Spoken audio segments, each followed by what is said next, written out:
கர்த்தருடைய பரிசுத்த நாமத்திற்கு மகிமை உண்டாவதாக. இந்த நாளிலும் கூட இந்த காலைக்கது நிகழ்ச்சி வாயிலாக உங்களோடு கூட இயேசு நீதான நாமத்தில் இணைவதில் மிகுந்த மகிழ்ச்சி அடைந்தேன். இந்த நாளில் நமக்கு வருகிற செய்தி வாக்கு தத்தம் எங்க இருந்து அப்படின்னு பார்த்தீங்க அப்படின்னு சொன்னா, அப்போஸ்தலர் 10ஆம் அதிகாரம் 31வது வசனம், உன் ஜெபம் கேட்கப்பட்டது. அந்த வசனத்துல ஒரு லைன் அப்படின்னு இருந்துச்சுன்னா, உன் ஜெபம் கேட்கப்பட்டது. யாருடைய ஜெபம் கேட்கப்பட்டது அப்படின்னு பார்த்தீங்கன்னு சொன்னா ரொம்ப ஆச்சரியமா இருந்துச்சு. அந்த வசனத்தை முழுசா வாசிக்கிற, கொர்நேலியுவே உன் ஜெபம் கேட்கப்பட்டது, உன் தான தர்மங்கள் தேவ சன்னதியில் நினைத்தருளப்பட்டது அப்படின்னு சொல்லி. ஒருவேளை இவர் ரொம்ப கர்த்தருக்கு ஒருவேளை ஒரு யூத மனுஷனா இருந்திருக்கணும்ல. ஏன்னா ஆண்டவர் சொல்றாருல, இஸ்ரவேலே நான் உன்னை அழைத்தேன், பயப்படாதே, கலங்காதன்னு சொல்லியிருக்காருல்ல.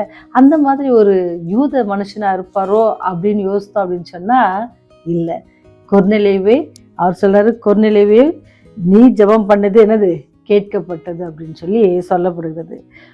4 நாளைக்கு முன்பே நேரத்தில் நான் உபவாசித்து 9ஆம் மணி நேரத்துல என்ன செய்யறாரு, என் வீட்டிலே ஜெபம் பண்ணி கொண்டிருந்தேன். அப்பொழுது பிரகாசமுள்ள வஸ்திரம் தரித்த ஒரு மனுஷன் ஒருவன் எனக்கு முன்பாக வந்தான். இவ்வளவு காரியம் நடக்குது அப்படின்னு சொன்னா, இந்த மனுஷன் யார் அப்படின்னு பாத்தீங்கன்னா கொர்நேலியு. அவர் யாருன்னு சொன்னா, இத்தாலிய பட்டணத்துல என்ன செஞ்சிருக்காரு, 100க்கு அதிபதியா இருக்கிறார். அதாவது 100 போர் வீரர்களுக்கு அவர் அதிபதியா இருக்கிறாரு.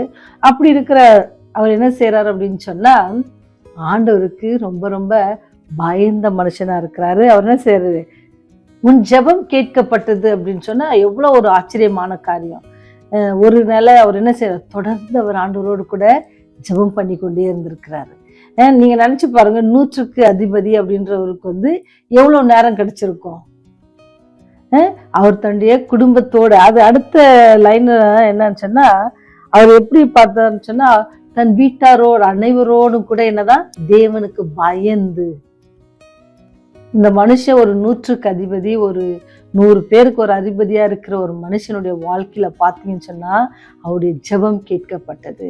ஏன் அவருடைய ஜெபம் கேட்கப்பட்டதுன்னா, அவர் தேவனுக்கு பயந்து நடந்திருக்கிறார். அவர் மாத்திரம் இல்ல, அவர் குடும்பம், அப்படி குடும்பம் சொன்னா மனைவி பிள்ளைகள் எல்லோரும் என்ன செஞ்சிருக்காங்க, தேவனுக்கு பயந்து நடந்திருக்கிறாங்க.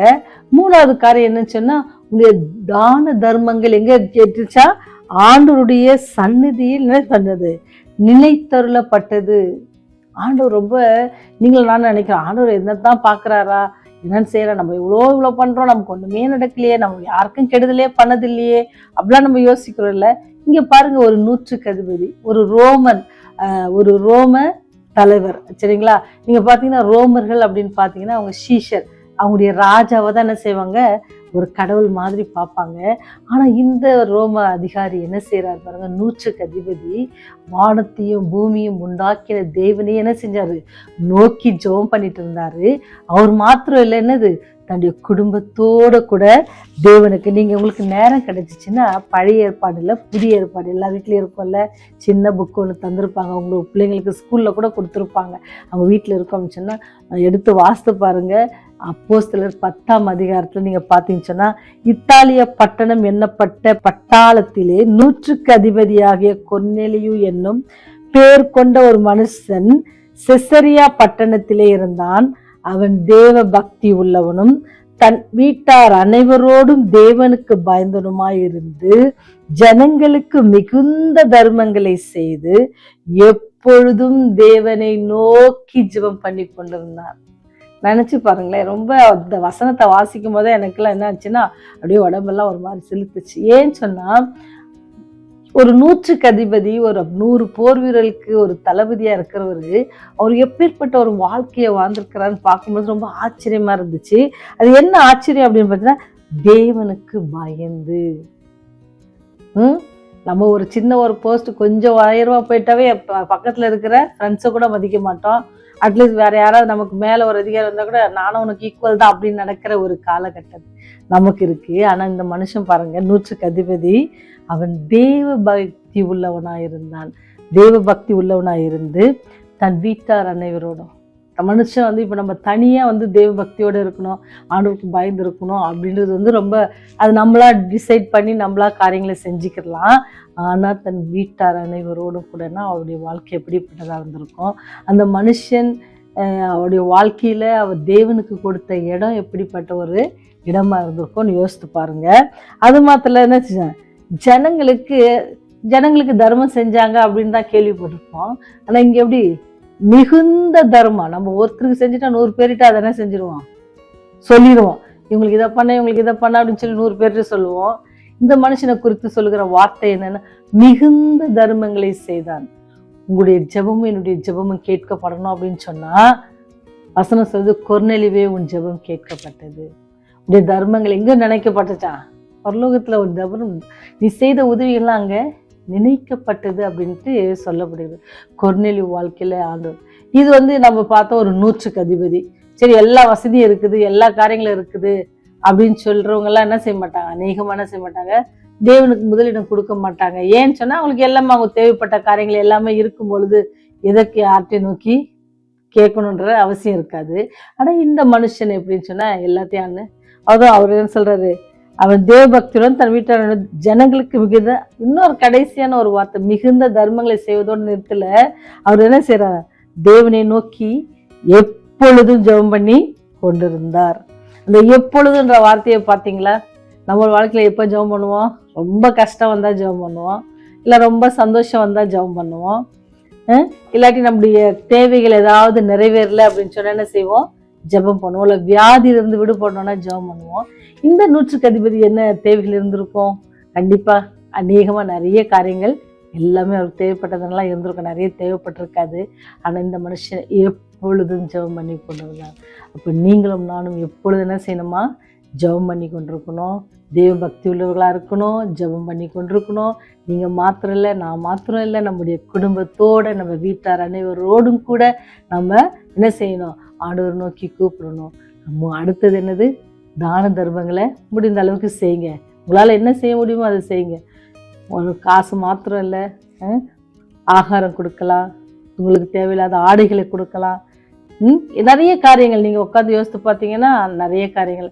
மிகுந்த தர்மம்னா என்ன தர்மம் செஞ்சாருன்னு தெரியல, மிகுந்த தர்மங்களை செய்தார். அவரை நோக்கி போனவங்க எல்லாருக்கும் என்ன செஞ்சிருப்பார், அவர்கிட்ட கேட்டவங்க எல்லாருக்கும் அவர் என்ன செஞ்சிருக்கணும், கொடுத்துருக்கணும். அதனால தான் அந்த வார்த்தை மிகுந்த தர்மங்கள் அப்படின்ட்டு. எப்பயாச்சும் ஒரு நாளைக்கு இல்லை, மிகுந்த தர்மங்களை அவர் செய்திருக்கிறார்.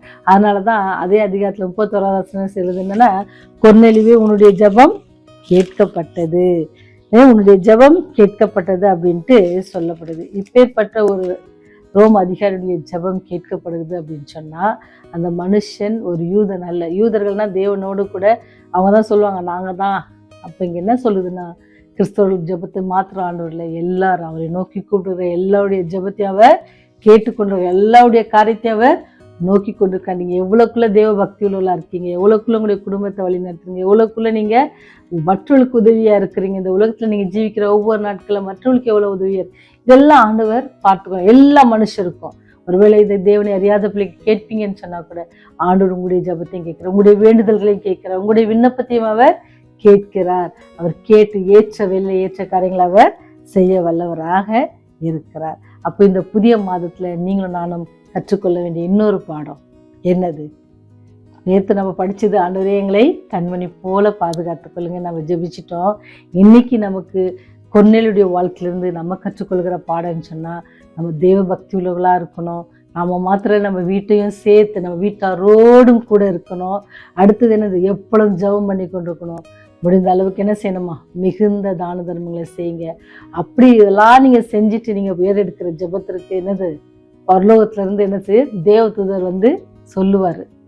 நீ என்ன உனக்கு என்ன பிரச்சனையா இருந்தாலும், ஒருவேளை வேதத்தில் குறித்த காரியங்கள் உனக்கு பிரச்சனையா இருக்கு, இதை புரிந்து கொள்வதில் பிரச்சனையா இருக்கா, அல்லது குடும்பத்து வேற என்ன காரியங்கள் உங்களுக்கு எதுவாக இருந்தாலும் அதை விளக்குவதற்கு ஆண்டவர் செய்வாராம், ஆட்களை ஏற்படுத்துவார். உங்களுடைய பிரச்சனைகளை தீர்த்து போடுவதற்கான காரியத்தை அல்லது வழிகளை ஆண்டவர் செய்வார். அன்னைக்கு கொர்நேலியுவுக்கு தேவனுடைய காரியத்தை குறித்து புரியாத இதுக்கு நிலை இருந்தது.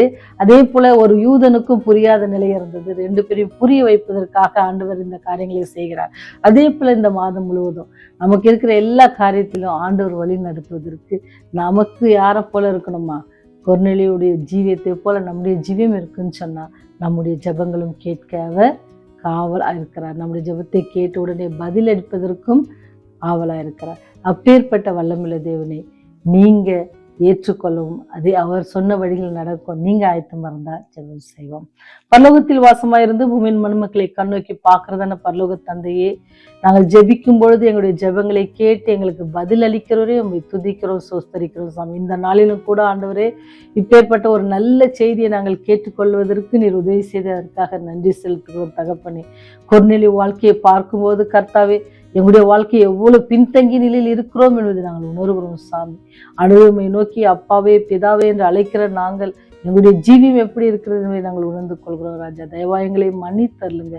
ஒருவேளை நாங்கள் விட்டு பிரிந்து தூரமா இருந்திருப்போம்னு சொன்னா, ஒருவேளை நாங்கள் எப்பொழுதும் ஆண்டவரே ஜெபிக்கிற பிள்ளைகளாக இருக்க நீங்க கிருபை செய்யுங்க. நாங்கள் மாத்திரமல்ல, எங்கள் வீட்டாரோடும் கூட சேர்ந்து தேவ பக்தி உள்ள பிள்ளைகளாக இருந்து உடைய ராஜ்யம் வரும் பொழுது கர்த்தாவே, இவரே எங்கள் ராஜா இவருக்காக காத்திருந்தோம் என்று அந்த கூட்டத்துல நாங்களும் எங்களால் ஆதாயப்படுத்தப்பட்ட மக்களும் இந்த செய்தியை கேட்கிற ஒவ்வொரு மக்களும் அவருடைய குடும்பங்களும் எல்லோரும் ஆசீர்வதிக்கப்பட உண்மை சந்திக்க ஆயத்தப்பட நீர் கிருபை செய்யுங்க. பாவிகளாக எங்களுடைய பாவங்களை ஒரு விசை கூட மன்னித்து நீர் எங்களை வழிநடத்தி எங்களை பாதுகாத்து வழிநடத்த வேண்டுமாக எஞ்சமன இந்த நாள் முதல் எங்களோடு கூட இடைபடுங்க, வழிநடத்துங்க. இயேசுவின் வழியாய் ஜெபிக்கிறோம் ஜீவனுள்ள பரலோக தந்தையே. ஆமென், ஆமென்.